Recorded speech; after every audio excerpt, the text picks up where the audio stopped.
being here. I'm going to start this off right away, trying to share with you what I've learned about blockchain and cryptocurrency and the things that I think lawyers can't afford to ignore if they want to remain relevant in the next few decades of the 21st century. A little bit about me. All you really need to know is that in middle school and high school, I was learning how to code. I was asking tough questions and hopefully forming the basis of an attorney who would later be interested in technology and evolutions and how we use computers and how we interact with one another on a global scale. A little bit about you. Thought it might be interesting to show you the results of the survey. So many of you were kind to fill out. Most of you do not read articles about blockchain technology, although a few do. Almost no one listens to podcasts about blockchains. Most people are not familiar with real-world uses of blockchain technology, which is great because we're going to talk about at least 8 applications of those today, probably more. Most people can't give a rough idea of what a smart contract is, but after today's class, you'll be able to in casual conversation. And it looks like people are undecided about whether or not blockchain technology is here to stay and will be part of the future. And it looks like most people are confident that they can't give an explanation of the difference between blockchain and crypto. And people talk about buying blockchain, buying crypto, or buying Bitcoin. We'll talk about what all those things mean. A few people are familiar with cryptocurrencies other than Bitcoin, 6 of you to be specific. But most people, again, are only familiar with Bitcoin or no cryptocurrencies. The overwhelming majority of you do not own coins or tokens. Just 2 of you do. And the few that do have them on an exchange, an online exchange. And just 1 of you is practicing safe crypto because you hold your coins in an offline wallet. You'll have a better appreciation of that by the end of the presentation. You're kind of undecided about whether blockchains will influence the law in the coming decades. And I took your questions under advisement and incorporated them into this presentation. So, without further ado, the outline, I want to explain what blockchain is. I want to talk about uses for blockchain technology. Particularly, we'll talk about 8 specific ones. I'll highlight some legal issues for you, but much like law school, I think as you hear all the cases, as you hear all the explanations, legal issues will probably spring to mind. So it's not just limited to the bullets I have on that particular slide. I want to share some news articles with you about blockchain technology, and if you got the electronic version of this, every news article in this PowerPoint is clickable, so you can read the original source. And then in the second half of the presentation, we'll talk about cryptocurrencies and how they interact with blockchain technology. Talk about why there's a need for cryptocurrencies. Are we familiar with any other currencies that some people would describe as valueless, but actually do have some value? We'll talk about uses for cryptocurrencies. We'll talk about holding and investing in cryptocurrencies. I'll give you some news articles, talk about legal issues, give you some resources if you want them, and address some common objections and questions that you guys included in the survey. So the 5 takeaways. If you hear nothing else from this presentation, if you leave here knowing nothing else, know these 5 things. There's going to be 2 blue blocks and 3 green blocks. That's all you need to know from the whole presentation. First is that blockchain just describes a type of interaction between computers. It describes an interaction that enables transactions that are faster and more secure. And we'll talk about how it does that. And specifically, blockchain facilitates interactions between computers where there's no need for an intermediary, where there's no need for a Google or a Yahoo or an AOL underneath all of the interactions. We'll talk about how that happens. Second, you need to know that any entity can establish its own blockchain. We're talking Google, we're talking Kodak, we're talking the Jenkins Law Library, we're talking your law firm, can establish its own blockchain and add data to that blockchain. Third, you need to know that some blockchains, not all, but some are used to distribute and track currencies. And when a currency is transacted on a blockchain, we call it a cryptocurrency. All right, so that's the 4th thing you need to know. Now, the 5th thing on the next slide is about cryptocurrencies, and that is this. That 1,644 cryptocurrencies exist as of this morning. And would you like to take a guess as to their combined value of all the cryptocurrencies? $1 trillion. What's that? $1 trillion. $1 trillion. No, it's not yet $1 trillion. If I wanted to find out the value of all the cryptocurrencies, I would go to coinmarketcap.com. If you look up here, you see the 1644 that exists right now, and their total market cap right here is $343 billion. So about 1/3 of a trillion. In January this year, that number was closer to $800 billion for the 1,600 cryptocurrencies that exist. Most experts expect that that 1,600 number of cryptocurrencies will go up tenfold or hundredfold in the next few years. All right, blockchain. You're all here to understand what it is. I'm here to explain it to you. We're going to take some time to understand this because the applications are meaningless if you don't understand what the technology is. So I'm going to explain it two different ways. The first is experiential, right? I can stand up here and lecture all I want or show you interesting infographics, but I think it'll actually get you involved. That'll help you understand it even better. So we're going to do a little experiential learning. Second will be a little more analytical. I'll show you an infographic. We'll compare and contrast it to the World Wide Web and why the advent of the internet in 1999 mirrors the advent of blockchain in 2016.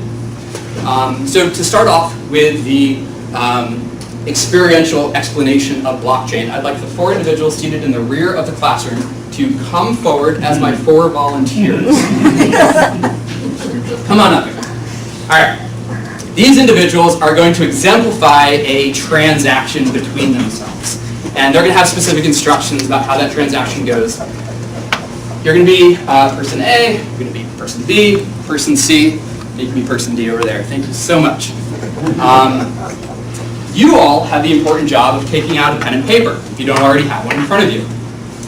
Your job as computers will be to record a particular transaction at a particular time, and you'll be given specific instructions about when you're supposed to record that transaction, all right?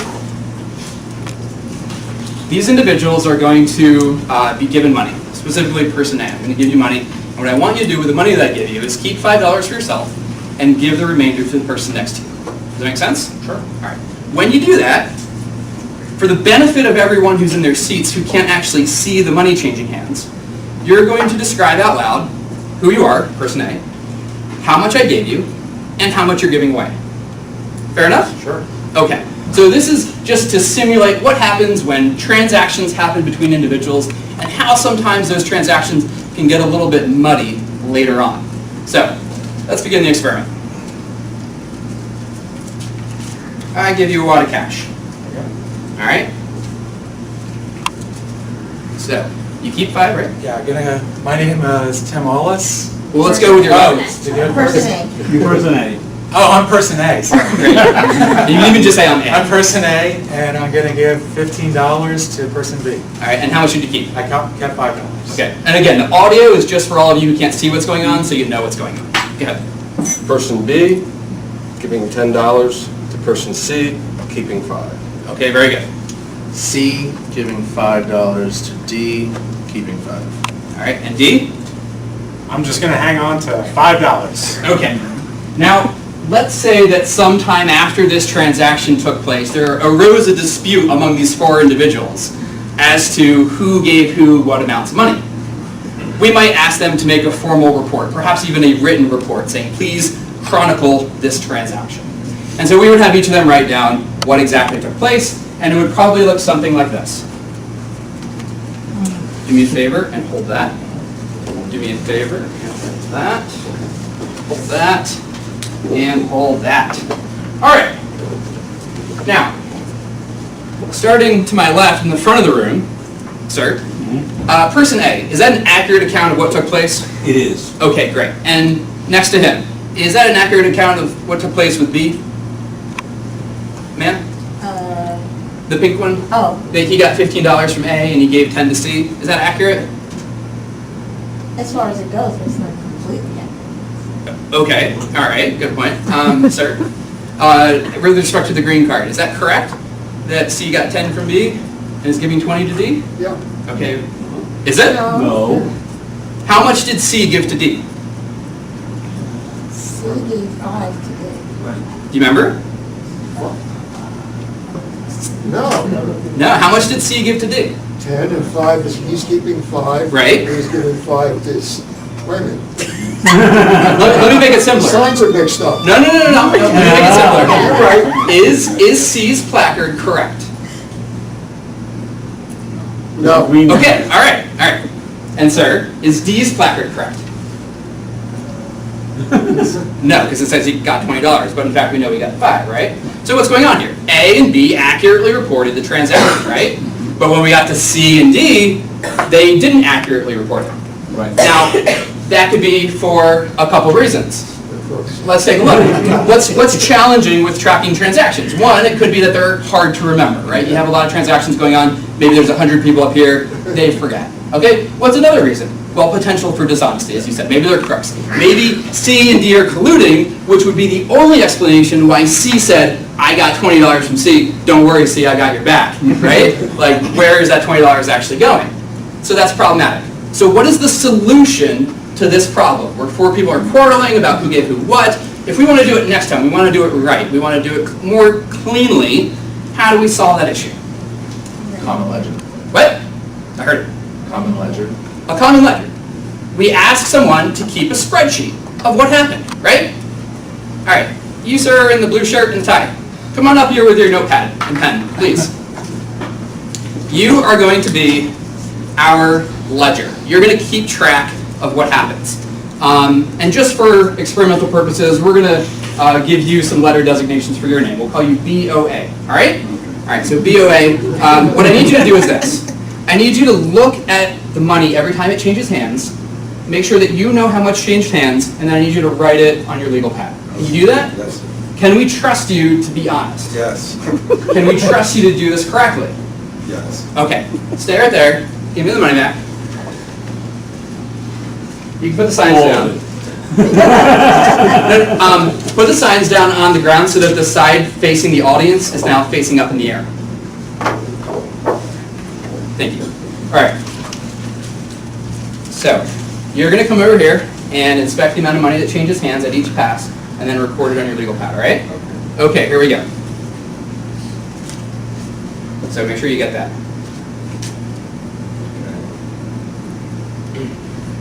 You can say like J to A or something? Okay, J, gave 20 to A. Okay. A gave 15 to B. Go ahead and walk down there.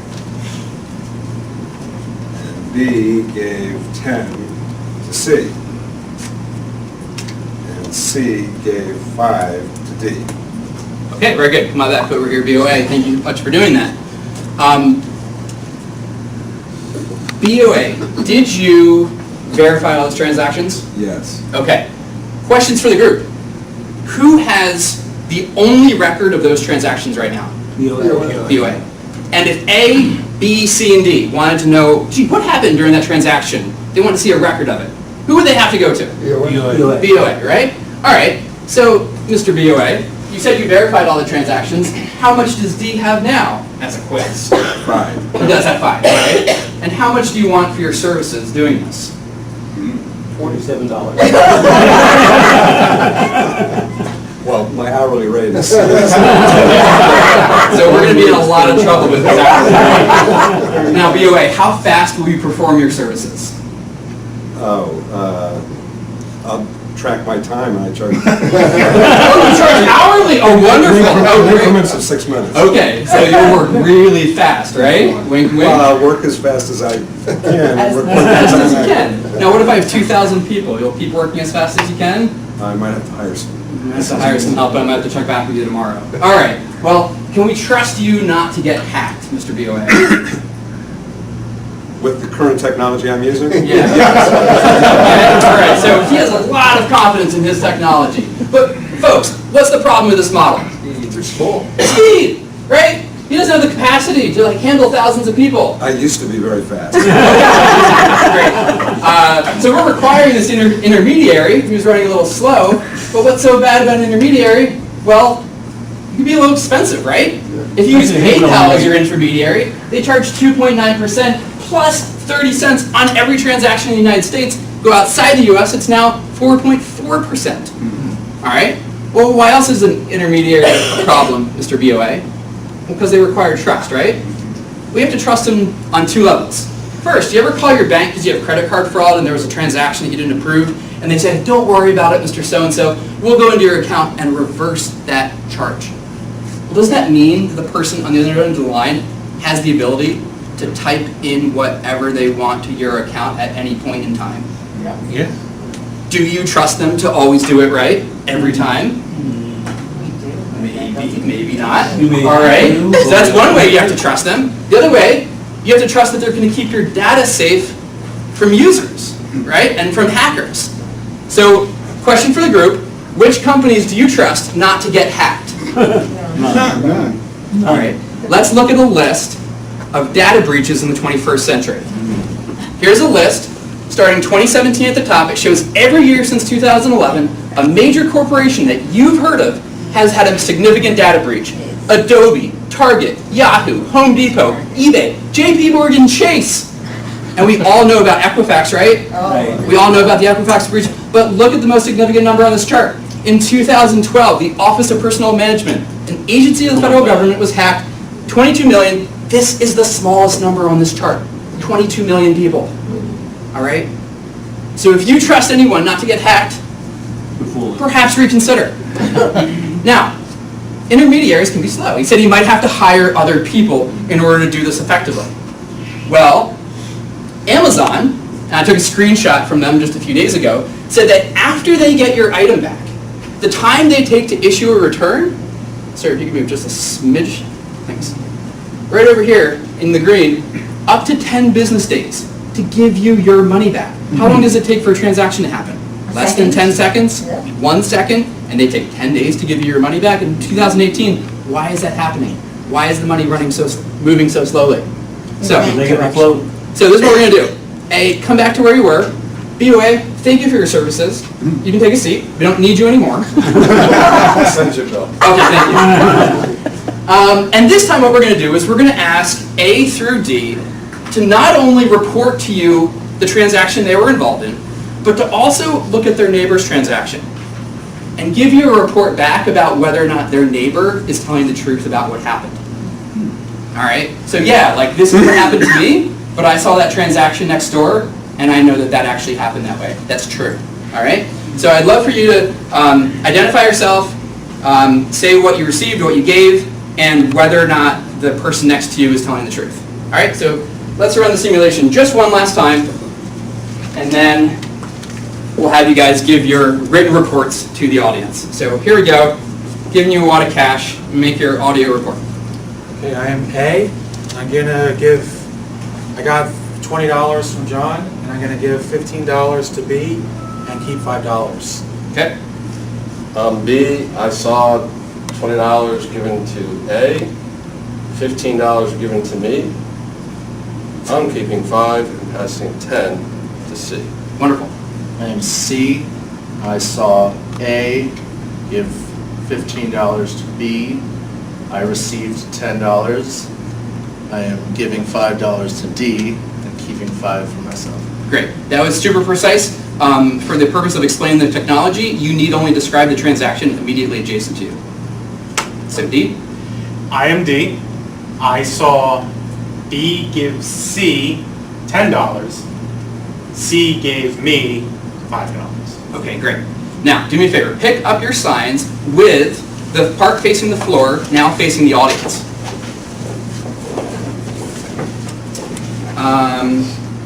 Okay, great. Now, let's go from right to left. Sir, is A's placard correct? Yes. Okay. And sir, is B's placard correct? Yeah, Okay. And he's verifying that what A said is true? absolutely. Okay. And ma'am, is the green placard correct? That he got $10 and is giving 5 away? Yes. Okay. And sir, Yep. is D's placard correct? Yes. Okay, great. So they all accurately report on what happened to them and on what happened next to them. And now what they're going to do is they're going to record it on a blockchain. All right, we can call it the Philly CLE blockchain. And basically the way they're going to do that is by distributing it throughout the room. And they're going to do that as follows. A, when I tell you to, A, you're going to come over here and you're going to give it to this fine gentleman. And he's going to hold it up, and everyone behind him is going to write, as the computers that they are, that transaction in their legal pad. They're going to write it down just as it is on the placard. All right, once it's given over to the first person or the node in this row. And if you're in the sort of middle row, just consider yourself part of A. All right, B, you're going to come over and give it to this fine gentleman. He's going to hold it up for his group as the node, and they're all going to copy what he has. Man, you're going to hold the green placard, hold it up, and your group's going to write down what's in there. And sir, you're going to hold up the white placard so your group can write down what's in there. All right? So please do that. You're going to distribute it to your network, and they in turn are going to distribute it to their network. So please take down in your legal pads what the scoop is. And gentlemen, you can go back to your seats. Thank you very much for your assistance, and I'll take the money back. Thank you for your honesty. Let me know when you've got this copy down in your legal pads.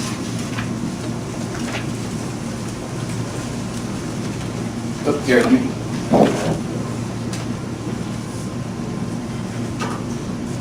Okay, everyone's got that copy down.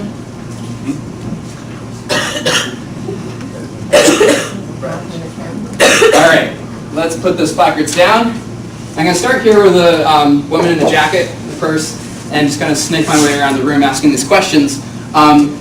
Did recording these transactions require an intermediary? No. Sir, did recording these transactions require trusting that someone would use their administrative access honestly? No. No. Right? Okay. Sir, did recording these transactions require trust that some intermediary wouldn't get hacked? No. Okay. And sir, did this require me to wait on any third party to process any sort of records? No. Okay. Sir, over here, how many computers in this room, if you guys are all computers, how many computers have a full history of the complete transaction? None. None, right? Everybody has a piece. You have the A piece, you have the B piece, you have the C piece, and you have the D piece. But none of you has the whole thing. So, sir, if one computer got hacked, would my whole record be vulnerable? No. No, because only a quarter of my record is in each computer. All right? How many computers would you have to hack to get all of my information about this transaction? All was. How many? 4. 4, right? You have to hack the first 4. But everyone behind the first 4 has copies, right? So if you wanted to change the record of what happened, how many would you actually have to change? Everybody in the room. Well, it's not any one person, because if I just change Everyone in the room. everyone, you literally have to change the record of every single person in the room in order to change the transaction. So the fundamental idea behind blockchain technology is that the record remains unchanged. It always advances forward. If you want to add another record, sure, drop another row in the Excel spreadsheet, add another record, but you can't go back and change what happened before. Imagine you're at a meeting with really important discussions happening about people's salary, and there's minutes being kept of the meeting. The minutes are kept on the share drive, and one night, one of the officers of the company goes in and edits the meeting minutes, and he changes a 5% raise to a 1% raise. He closes out the document, and then people get a 1% raise. You would have no way of knowing that he had opened that document and changed it. But if you were using a word processor that tracked the history of every change ever made, and you could never go back and change the history, well, then you'd be talking. Now, Google Docs does that. You can always see every step of the history in a Google document forever. And there's no way to eliminate that. It's a fantastic feature, so you can always see where it was. And it's similar with the blockchain. You can never remove an entry, you can only add an entry. So if we wanted to edit this transaction or our record of this transaction, we would actually add a 5th line and say, oh, A didn't happen because A was asleep. Or something like that, right? We would add another line to describe what had happened before, to edit what had happened before, rather than deleting it. So the fact that this is an immutable ledger, an immutable chain of events, is tremendously important, and it's going to inform all the applications for blockchain. So, I think we may have created the world's first human blockchain here. I'm not sure, but it's possible. This is my working definition of what a blockchain is, and this is before we get to explanation number 2, that's a little more sort of analytical and comparative. But I would describe it as a globally distributed, as you guys were in this room, globally distributed ledger that we're going to call append only. You can only add to it, all right? And it allows nearly instantaneous transfer of any digital asset. Could be information, could be a photograph, could be a video, could be a Word document. You can transfer any sort of digital asset in a trustless fashion. Why trustless? Well, because we're not trusting BOA. We're not trusting an intermediary. So, these are the digital assets. I mean, just examples, right? Code or text or photo, databases, contracts, land title, really anything you can attach to an email, you could store on a blockchain. The best way to think of a blockchain is a really, really fancy spreadsheet that doesn't allow you to edit any of the rows and only add more rows. All right, I think it's important to compare the evolution of blockchain technology with the evolution of the internet. And if you look at the fundamental question that internet was trying to solve, was back in the 90s, they wanted multiple computers to be able to access the same information at the same time. So Yahoo had a news story. They said, wouldn't it be great if 100 people could read our news story at the same time? Well, how do we do that? The solution is you connect computers to a server that provides content on demand. And so you put all these computers in the back room of Yahoo, and they constantly have the news stories accessible so that your 100 readers can read it. Well, blockchain asks a slightly different question. They say, how can multiple computers access the same info at the same time, but without requiring us to trust Yahoo? Right? What if Yahoo's servers go down, but our business is dependent on Yahoo? Then it's not good, right? So we need a solution that doesn't involve us trusting that one company. So the solution is to provide a tiny fraction of the content to computers around the world, right? So you have a piece of it, and you have a piece of it, and you have a piece of it, and then give someone a cryptographic key, like a password, that basically is the map, like the treasure map for where all that information is. And that key says, if you want the full record, first go here and grab that data, and then go here and grab that data, then go there, and then go there. And once you grab it from all those places, you'll have a complete picture of the transaction. That's what your cryptographic key does. But there could be millions of steps. I mean, There could be millions of steps, but fortunately it's a digital string of numbers that maps those steps. And so if you have the numbers in the right order, mapping it's no problem. Now, the second problem that the internet tried to address was, how can I share a file with another computer? Right? You're looking at a picture of your cat playing with your dog, and you're like, this is the cutest thing in the world, I have to send this to my aunt. So how are you going to do that? Well, they came up with a way to connect computers and write code that enables us to send and receive data. Right? Now you can send a photo over email. You can upload it to Facebook. You can upload it to a website. So that's a really important protocol that allows you to share data. In blockchain, it's trying to answer a slightly different question. It's saying, yeah, like these transactions are really important between computers, but how do we keep these transactions going in a way that they never get altered? How do we make sure that no one ever goes back and edits the first part? And they say, well, hey, let's create a transaction history in which each byte, each digit, each piece of data is encrypted and locked to the byte before it. Think of that Excel spreadsheet. Row D is locked to row C. There's no way you can delete row C. There's no way to get rid of it. It's always going to be locked there. If you want to add more information, you add a row E or a row F. And so that way it's recorded and it can't ever be altered. So really the goal of blockchain is to enable a trustless, decentralized set of interactions. Decentralized meaning not in one place like Yahoo, but in hundreds of places like all the computers around the globe or all of you. And that will transform, I think, how information is moved and stored around the globe. So let's, for God's sake, talk about a practical real-world application. Okay.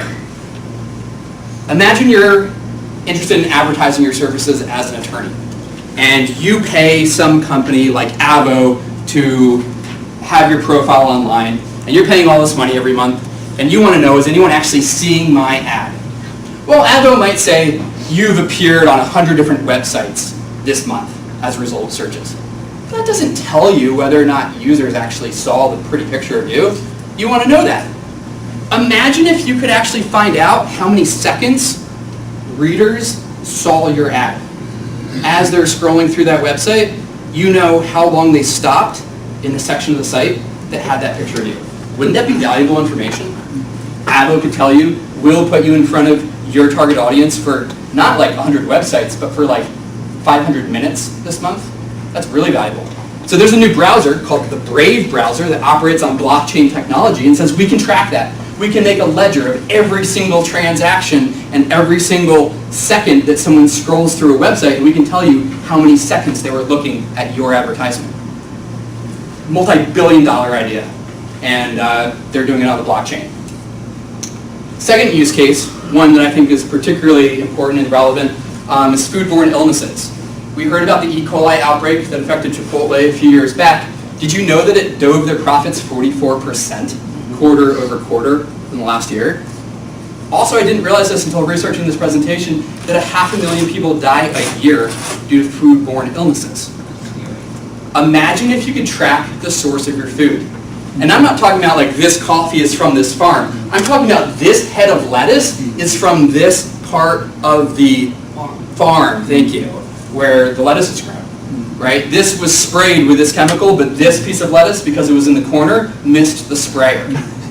So valuable, right? And that's possible with blockchain technology. So Walmart and a university in Beijing in 2016 said, hey, let's digitally track the movement of pork in China, and let's do it on the blockchain.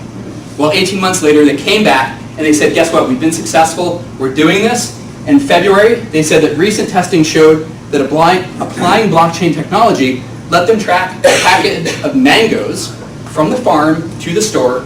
Instead of it taking days or weeks, it took them 2 seconds to track where those mangoes originated.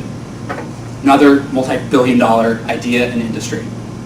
Third use of blockchain, banking the unbanked. I didn't realize that there's unbanked people in the United States. 15 million of them.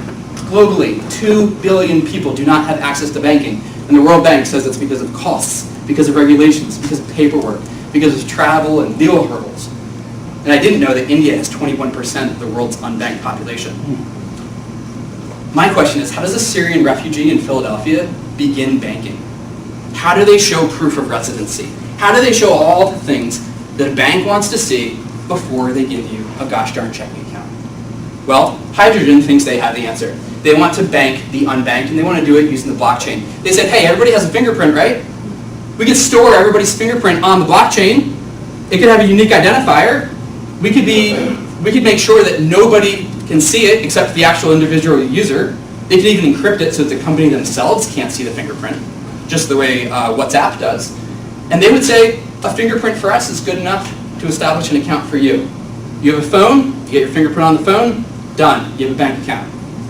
Incredible. I'm so glad that Hydrogen's doing that. You can see their mission here is unbanked and public blockchains. And they describe themselves as a global financial platform Web 3.0. Another application of blockchains, voting, all right? So when elections are contested, think the year 2000, how do we precisely but quickly recount the votes? Well, if it was digital, that'd be pretty easy, right? You would just go into Excel and like maybe hit enter and see what the voting tabulation is. But for a long time, many countries have been resistant to digital voting. And why is that? Hacking.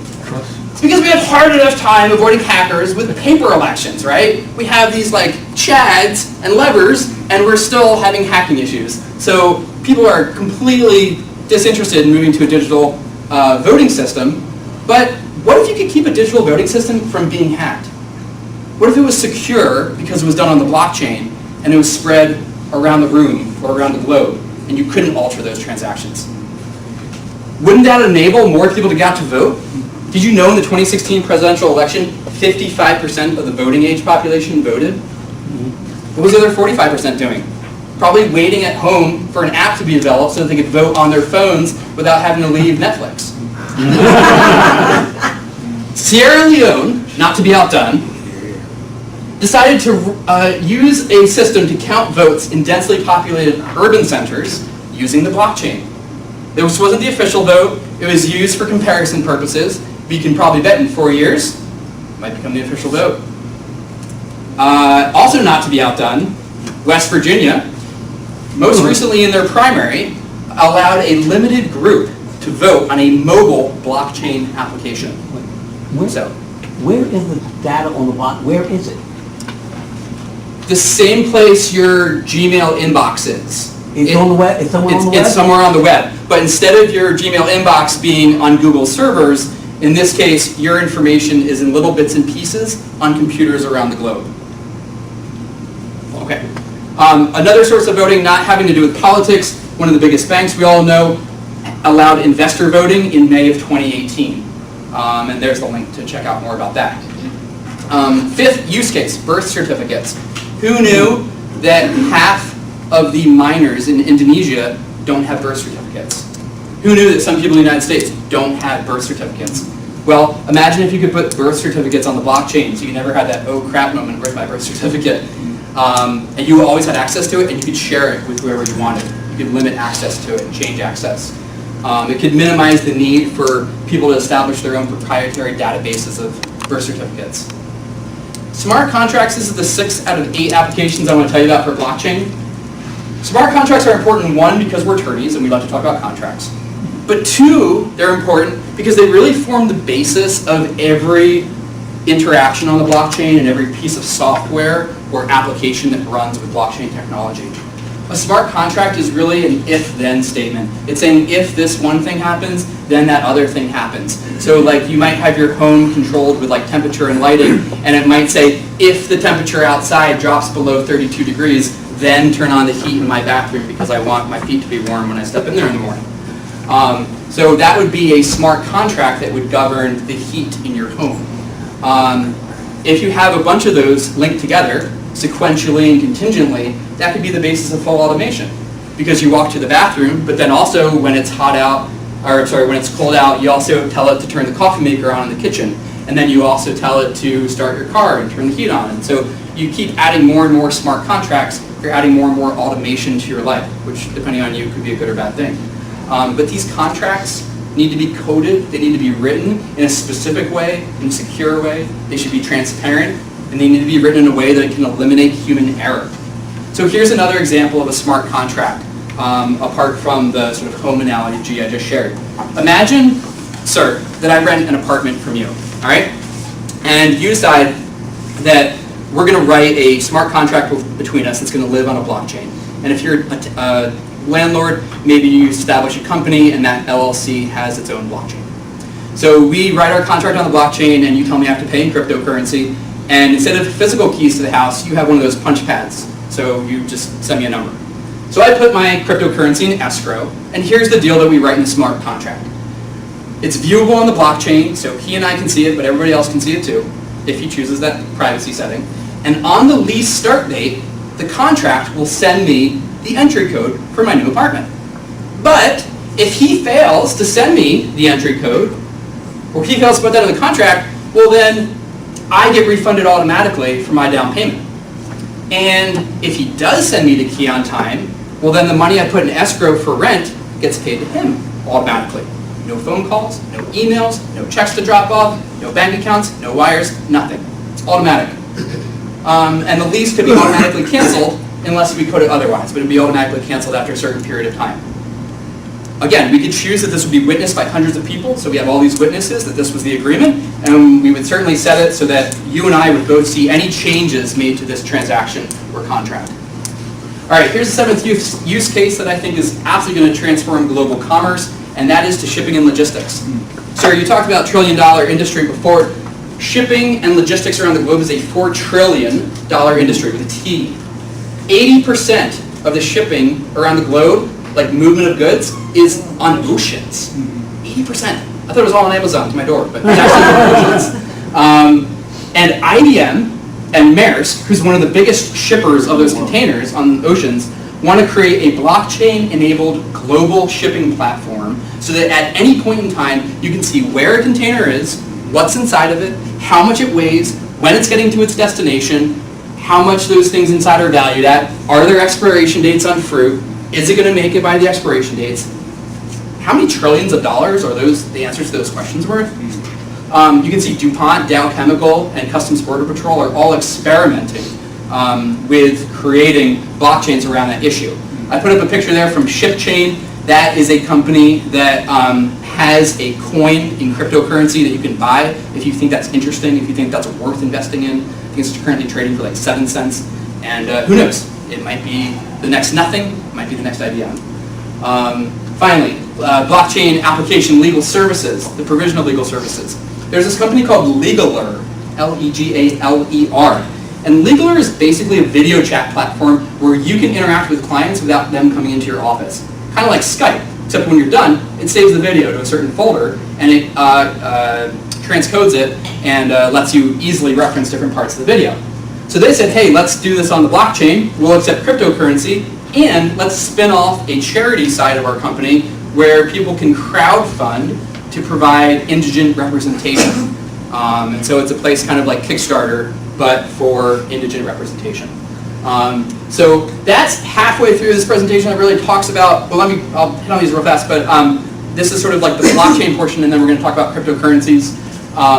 So I've talked about most of these smart contracts, shipping, identity security, digital copyrights. Kodak has this idea, hey, what if we put computer code in every photograph that a photographer takes, and then anytime someone sees that on the web, even if it's on Facebook, the photographer gets like a penny.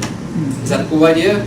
Yeah, the photographer's like credited and makes money with their work. So like they want to work in digital copyrights to digital assets. Title records, never ever race to the courthouse again because everything's on the blockchain, sequential, it's in order.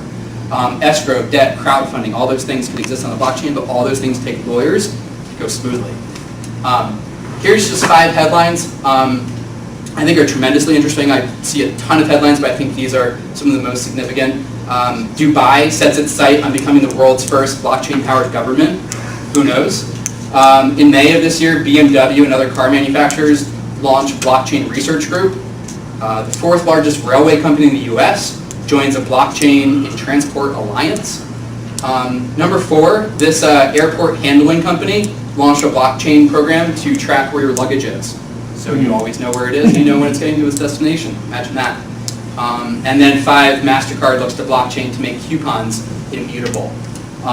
So just coming back to the 5 takeaways, I'm going to show you the first 2.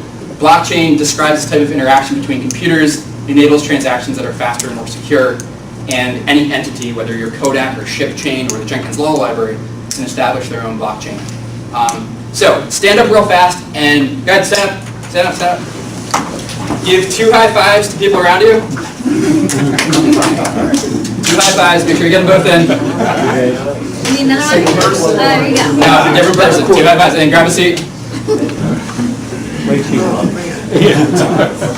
Alright, so we talked about blockchain, we talked about its applications, but you're all wondering, yeah, but I really came here because I want to know how to make oodles of money with cryptocurrency. And I'm here to tell you that I'm not able to tell you the answer to that question. I'm not a financial advisor, and as with many investments, I would say the smartest people only invest in cryptocurrency exactly as much as they can afford to lose completely. And some people have told me, I'm a parent, that means $0. Other people have told me, I'm single, that means a little more than 0. So wherever your risk tolerance is, that's fine. What I hope to do is explain to you why cryptocurrencies exist, how they're being used, and tell you some ones that I think are interesting. Alright, so we said at the beginning that some blockchains are used to distribute and track currencies. And that if a currency is exchanged on a blockchain, then we call it cryptocurrency. Alright, so it's like all these other things, these digital assets that are moved on blockchains, except now we're talking about the movement of money, of dollars. But to be cute, to be interesting, to be relevant to companies, they don't call them dollars. They've called them something else. They've come up with their own currency. And you might say to me, John, why would a company come up with its own currency? And I would ask you this question. With the current movement of money, let's see here. Gentleman in the green shirt. Barring cryptocurrencies and blockchain, if you wanted to get $9,000 from Philadelphia to London, what's the fastest and cheapest way you could do that? Probably wiring. Okay. What's your best estimation for the time to do that? Barring the logistics of getting to a bank, probably minutes at most. That the wire would go through in minutes? I'm seeing You some know, head shakes here. Yes. Gentlemen, sir? Most of the transactions, especially from the U.S. overseas, have what's called an EMOD. An EMOD gets time-stamped on the transaction itself. If they are not processed before 1,300 hours about our time, then they are pushed back until the following day. If you're talking about the United Kingdom, you're hitting a, 6-hour difference ahead? So you are looking at a time gap, at least in days, 2 days ahead. Someone gave this guy a teaching certificate. Thank you very much. That was excellent. And that raised the money that a wire is definitely not the fastest way to do it. I would submit to you that the fastest way to get $9,000 from Philadelphia to London is to fly it there in a suitcase. Literally dollar bills. If you want to get it there quickly and get it there in 6 hours, boom, Philly to London, done. you're discounting customs and home. Well, this is 9,000, not 10,000, so I think you guys, you wouldn't have to fill out the form and say you have Well, it depends 10,000. on what purpose you do. Second fastest, I might say, is Western Union MoneyGram. Now, these guys say, look, we understand wires take 24 to 48 hours, but we'll get it there in 12 to 24. But what's the problem? Charge you a boatload of money. You could pay 30% on a transaction to Western Union or MoneyGram. And then I think the third fastest is the wires that we talked about. Right. So it's expensive, it's slow, it's uncertain. Is my wire going through? Did I get the routing number right? Who knows? Maybe. And you have to trust the sending institution. Did they get the numbers right? Did they get the time right? Did they send it before 1300 local? Who knows? Fingers crossed. So the idea with cryptocurrency is let's move money around the world instantaneously. Let's do it for little or no fee. Let's move it with certainty and with the ability to do it without an intermediary. We don't want to have to trust anybody to move money instantaneously across the world. We don't want to wait 10 to 14 days or even 48 hours for a wire. We don't want to have to pay Western Union fees. We don't want to have to pay PayPal's fees. Instead, let's send it with Ripple that moves at 1,500 transactions per second. Ripple's a cryptocurrency. Right? So that's sort of one of the big problems it's trying to solve. But you would say, John, seriously, why would anyone actually use a made-up currency? All right, show of hands. Who here has been to a carnival? Almost everybody. What is the unit of currency at a carnival? A red ticket, right? It's made up. Does it have any value outside the carnival? No, but you purchase a ticket with money, which theoretically is redeemable for gold from the, where it used to be. Oh, we're going to talk about that. We're going to talk about that. Hold on. Hold that thought. Okay. Has anyone ever been to a laundromat? You ever paid with a funny token at a laundromat? Yeah? Okay. Has anyone ever been to an airline website? Paid in airline miles? Are those generally redeemable for other things besides hotels or flights? No? Okay. What about Target? If you spend Target's special card at the Target store, you get a discount. They really want you to do it. And we talked about airline miles. How about Amazon? Does anybody know Amazon's ploy for getting you to spend basically Amazon bucks at Amazon? It's this new program they have called Amazon Reload. Basically, if you take money from your checking account and put it in your Amazon Reload account, they'll give you a fancy 2% discount. Wow. But that money is only usable in the Amazon environment. You can't use it anywhere else. You can't take it out. It's there. It's just like the little red ticket at the carnival. You use it or you don't. So, would anyone use a made-up currency? I'm thinking yes. I'm thinking every day. All right? But what could you actually do with a company-specific currency? Could you do anything real with it? Well, some of you might know Minecraft. You may have kids, grandkids, nieces, nephews who play it. You can actually create a shop in Minecraft and sell a virtual thing. So you go around, maybe you collect a sword or a paintbrush or something, and now you want to sell it. Well, you can actually build a little shop in Minecraft, take a chest, you put your item in it, and then you put a little sign on the chest for the buy and sell. Now you're looking at me like, okay, so someone's going to like buy it and sell it with their Minecraft money? No! Someone buys and sells it with their US dollars. They put it in the game with the Minecraft dollars that now you can't take out, kind of like Amazon, and now they're paying however much you charge for your broom or your axe or your Minecraft building tool, however much the person's charging that someone's willing to pay. There's a market for that. Does this come up at other places? There's this game called World of Warcraft you may have heard about. You earn gold by killing monsters, completing quests, and selling loot. But if you need more gold, you can go to the World of Warcraft place and buy gold using these tokens. And there's an auction house where they actually buy and trade and sell those tokens for the current market price. You might say, John, stop talking to me about video games. I'm a professional. It's been a long time. Like, how is this actually being used in the real world? And I would say to you in 2016, yes, there were only 5.6 million people doing this, and it only generated $2.4 billion in revenue. But watch how those numbers change in 2 years. Currently, all the cryptocurrencies we know trade $16 billion a day. Their total valuation is just under Berkshire Hathaway's valuation. Have you heard of that company? Yeah. Warren Buffett? Yeah, they're just under that. So it's not small potatoes. It might be interesting or curious or strange, but whatever it is, it's not insignificant. So the big picture is that moving money around the globe is one use case for blockchain. It's one of many. And the value proposition, why people are willing to pay for a Bitcoin or pay for an Ethereum or Ripple, is that moving money across borders instantly in a verifiable way without trusting some bank or paying an intermediary has value. If you add to that, hey, you can do all that stuff and do it anonymously so that no government can ever track you. We might not like it as US citizens, but like, that's also valuable to people. That's also like extremely interesting. So you might say, really, like, what value does Bitcoin have? I'd refer you back to the value proposition I just described of what we're trying to do with it, what it's useful for. And I would just say as another answer to that question, that economists consider three things when evaluating a currency. They say, does it serve as a unit of account? Is it divisible? Well, in the case of a cryptocurrency, sure, it's infinitely divisible. It's digital. You can own 0.0001 of a Bitcoin. Is it a store of value? Does it hold value and can it be stored securely? But if you're talking about cryptocurrency, it certainly holds $300 billion worth of value now. Bitcoins used to be given away for free because nobody wanted them. And now if you had one, it's $7,500. In January, it was $19,000 for one.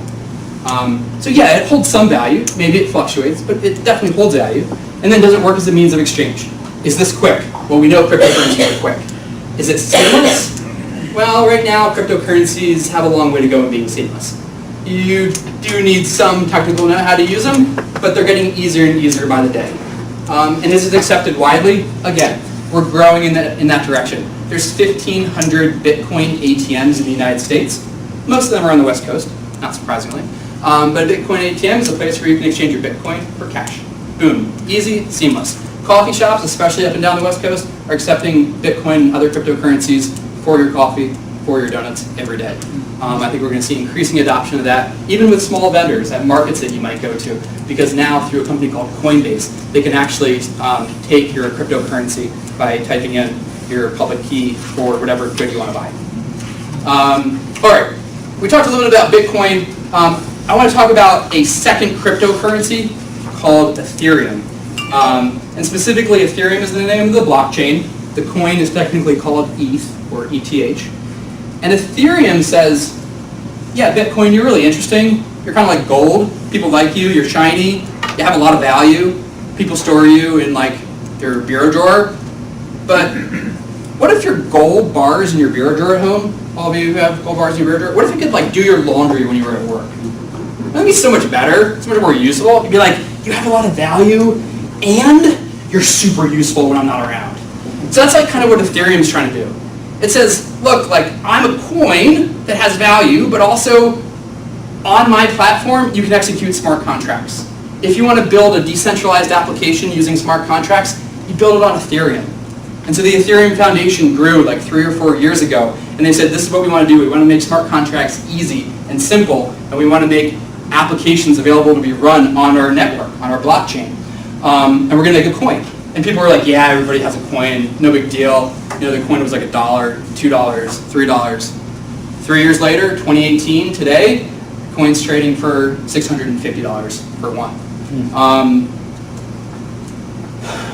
Who's bummed that they didn't buy Bitcoin when it was cheap?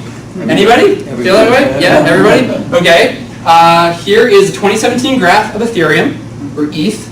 This is January to January 2017, the whole year. You can see it was under $10 at the beginning of the year. And this past January, Ether was trading at $1,300, which was a 9,000% gain last year. All right? It was at $1,000 on January 16th of this year. And it's currently trading this morning for $610. So if it ever got back to its January high, it would double. Again, not saying it's best investment. Could be something worth your time to look into more. Ripple, XRP. This is a cryptocurrency known for its speed at 3.3 seconds a transaction, but it also plays well in the sandbox with big banks. And you can see they've already gotten American Express, MoneyGram on board. And instead of saying, banks, we don't need you, they're kind of saying, banks, come partner with us and we can make you more efficient. Come partner with us and we can help you do things you've never been able to do before. And as you can imagine, a lot of people look at Ripple and they're like, oh, they're sellouts. They're in bed with the big banks. And they're like, well, we're also making bankless seamless and easy for all of you and cheaper, so there's that. This I find fascinating, Power Ledger. Power Ledger is based out of Australia, and they had this idea, look, a lot of people have solar panels on their roofs, and sometimes they sell it back to the government, but like in most cases, the government doesn't give you a good rate for things. What if you could sell your electric to your neighbors? And what if you could decide how much you want to charge your neighbors for the electric that you sell with your solar power? So Power Ledger is a way of decentralizing and disrupting utility companies. Give me 1 second. And you would get paid in power tokens, and it really incentivizes market participation. Sir? I thought over in Jersey, because there's a lot of the houses that are over there Yeah. that have solar panels, I thought if you're getting money back from the government, you're on an exclusive contract, which means the government's not dumb. Right. They know that they want to be the only game in town. Right. So this is a fine and fancy idea, but if a lot of these customers that have had those solar panels, they're in bed with the government and handcuffed to a contract, what good does that do? Well, this is for all the people who don't yet have solar panels on their roofs. I mean, But they want to get the government discount, so obviously when they're... well, the income they would be getting from this would far outweigh any sort of government discount that they're getting. They would see if they could walk away from that contract with the government or wait till it lapses and then enter into a new contract where they're setting prices for their neighbors. New Jersey is only one state. And New Jersey is only one state. And what you see is the prices are going to go down, down, down, down, down as everyone's selling electric to their neighbors, and now you're paying half or a third as much as you were.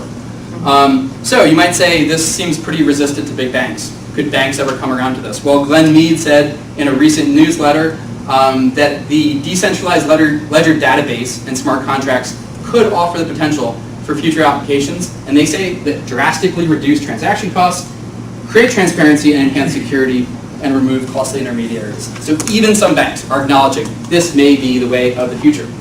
Now, if you wanted to start your own cryptocurrency company and issue coins to all the people who are excited about you, you would do it similar to a Kickstarter. You would say, hey, friends, family, everybody we know in our networks, you have the opportunity to buy in, cheap rate, here it is, it's 5 cents a coin, and maybe it'll increase in value.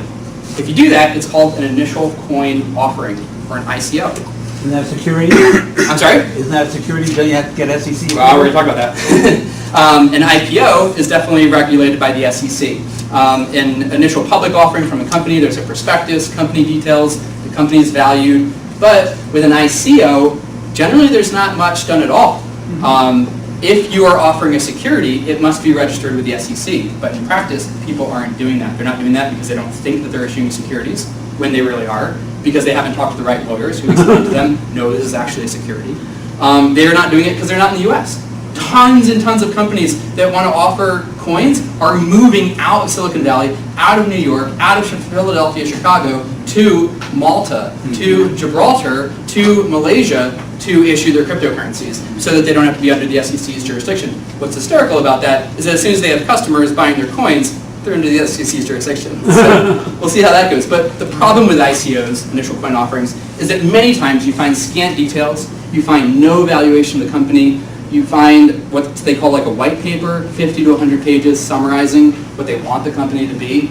And because this technology is so nascent, you have people just kind of putting up dreams and like, this is what our company could be, this is what it might be, this is what we're trying to work on. And so you invest in that. Or you don't. Maybe you don't.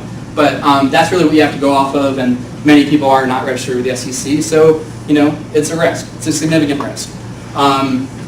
Famous ICOs, Bancor is one cryptocurrency company that raised $153 million in 3 hours. They were outdone by the next, Tezos, more than that, in 2 weeks. And they were outdone by EOS, which had a year-long ICO, and they raised $4 billion across a year. That just wrapped up in May. So there is money to be made here. There's money to be made advising companies that are launching their ICOs. And there's certainly class action lawsuits that are smacked against those companies that raise tons of money. This was a couple that started Tezos, and now they have to deal with all these lawsuits. Size of the ICO market is $4.5 billion just last year alone. So again, think what you will about this industry. It's not to be trifled with. It's no small matter. If you're interested in investing in cryptocurrencies, you can do so on exchanges. They're kind of like E-Trade. The most secure one is probably the one based in the US in San Francisco that's been around the longest. It's called Coinbase. The one with the highest volume globally is called Binance. The one that's most tied to traditional investments, and it was founded by the founders of Facebook, the Winklevoss twins, is called Gemini. And the cheapest one is completely free. It has no fees whatsoever for trading. It's called Robinhood. There's a mobile app. So that's pretty neat. If you have cryptocurrency, you should store it in a wallet, and wallets have public keys and private keys. The only thing to know about that is never give your private key away. Also, if you're storing your cryptocurrency online, consider storing it offline. It's a much safer way to do it. Some people are so paranoid about their cryptocurrency that they store it in a computer that has never touched the internet and will never touch the internet. Sometimes they even remove like the Wi-Fi cards from their computers so that there is no possible way a hacker could ever get to that computer that has the data about where their cryptocurrency is stored. Those are the people who got 1,000 Bitcoin a few years ago when they were giving them away for free, and yeah, now they're multimillionaires. We talked about a lot of these things: regulated exchanges, unclear regulations, crypto scam. A New Jersey government recently told 3 firms to stop what they were doing. They were promising daily profits of 20%. And you see this, with multi-level marketing, just taking advantage of the craze. Really, the bad actors the governments are going after are folks like this, not the Ethereums of the world, not the Bitcoins. They're saying, look, if you're promising a return, like that's not allowed, right? You're violating SEC law. And they actually launched their own ICO. This was launched by the SEC to sort of entice people to show them, like, hey, check out this thing that looks like an ICO, and then when you click around it, you get all these warnings saying, like, hey, you could have been scammed. Like, this is, you need to do more research, basically, and ask tougher questions, is what they're getting at. Real quick, I'm going to try to speed through these. The IRS treats crypto as property, and that means you pay short-term capital gains up to almost 40% on them. France recently changed crypto to movable property, which means it's only 19% taxed. You have to report it to the IRS if you sold it, exchanged it, or spent it. And if you mine crypto, that's also a taxable event. This is where the regulations get really messy. We have 2 more agencies who each claim jurisdiction over crypto. The Commodities Future Trading Commission says, no, Bitcoin's a commodity. But the Securities and Exchange Commission says many cryptocurrencies are securities. So it's a property, is it a commodity, is it a security? Maybe it's all 3. Maybe sometimes it's one, sometimes it's another.